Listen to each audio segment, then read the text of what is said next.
Why the Democrats failed in 2016. Simply said. Hey, it's Prince of Queens, and I realized just tonight that I could boil down what I think really happened that caused the Democratic Party to lose the United States presidential election last year, and I could boil it down to a simple inconsistency in logic during the campaign that I could make very clear very quickly. Now, it wasn't simply a white-lash where Trump voters hated the Obama years because Obama was black. That's a naive, nightmarish daydream for people that end up making racial tensions worse when they perpetuate it. Nor was it the result of political correctness run amok the way that people on the right would generally say, because that is altogether too obvious for separate reasons. What I think really sealed the deal, which made the Democrats lose the election, could be said in two words. Bernie Sanders. Or rather, Bernie Sanders' presence in this election, which the Democrats did not anticipate. Now, I was a wholehearted Bernie Sanders supporter as a lifelong leftist who had always voted democratically my entire life, so I like to think that I have an insight into the mentality of leftists that other people don't, as many of my non-democratic friends can never contemplate why I supported him. Then I realized that it was simple why I supported him and very likely why most people supported him. That was that due to the fact that the Democratic Party legalized the usage of propaganda on the American people, a possible majority of our nation was led to believe that our economy was in good shape, when in fact it simply isn't.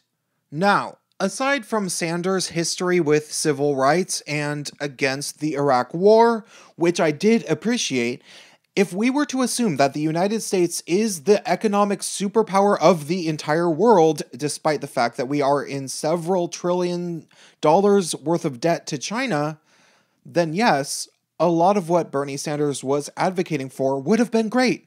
Free college, universal healthcare, and maybe even an inflated minimum wage might have made a bit of sense if we were to go by the route of unquestioned American narcissism, and we were to assume that we live in the land of abundance and that it's just those pesky 1% people that are hoarding stacks of gold in their mansions and on private yachts. However, this simply isn't true and hasn't been since at least the financial collapse of 2007, and probably since even before. But of course, the Obama administration didn't care for you to know that we were in a shitty place economically, and so they changed the laws by overturning the Smith-Mundt Act in 2012 so that the United States government could lie to us. Propaganda became legal in 2012.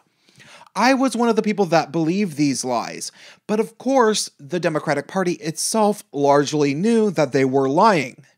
Still, Hillary Clinton wanted to be president, and they assumed everybody would vote for her due to nostalgia for the simpler times of the 1990s when she was First Lady, and because everybody wanted our first female president. Then came Bernie Sanders to crash the party, basically saying, if we are doing so well financially, why is everybody in debt and working around 50 hours or more a week just to make ends meet?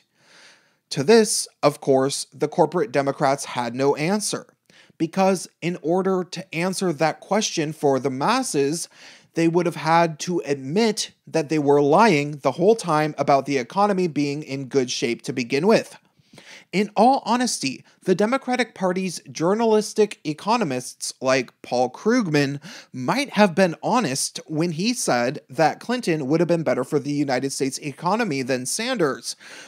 But if you remember, all of the Democratic economist experts who said Clinton was better than Sanders economically never really said why she was better, at least not very clearly. And why didn't they say that Hillary Clinton was better than Bernie Sanders economically? Because they couldn't.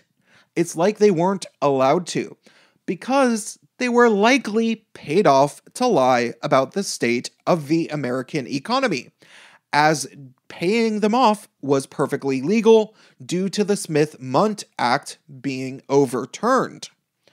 But, of course, I've never seen their paycheck telling them to lie. So, would Bernie Sanders have won the election if he had ran against Donald Trump? Very likely. I would have definitely placed my bets on it, assuming that it would be a fair election.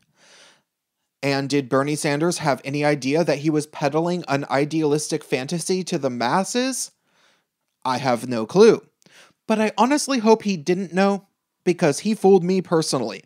Either way, this should be a lesson to the Democratic Party and to any other person in government. Never start lying to a population of people about things as glaringly obvious as the state of the economy, if you also want those people to eventually vote for you. There could always be somebody who tries to use the elaborate universe that is the dishonest narrative you willingly created for the masses to get themselves votes, the way that Sanders did. And if that ends up happening, you'll be defenseless to stop their campaign, because you won't be able to just say, oh hey, we were lying the whole time. That's why this person is making sense and you want to vote for them. Do you see what I'm saying? At which point, all you can do is resort to blatant sabotage the way that the DNC did to Sanders. That's all I have to say for this video. Drop me a comment and stay tuned.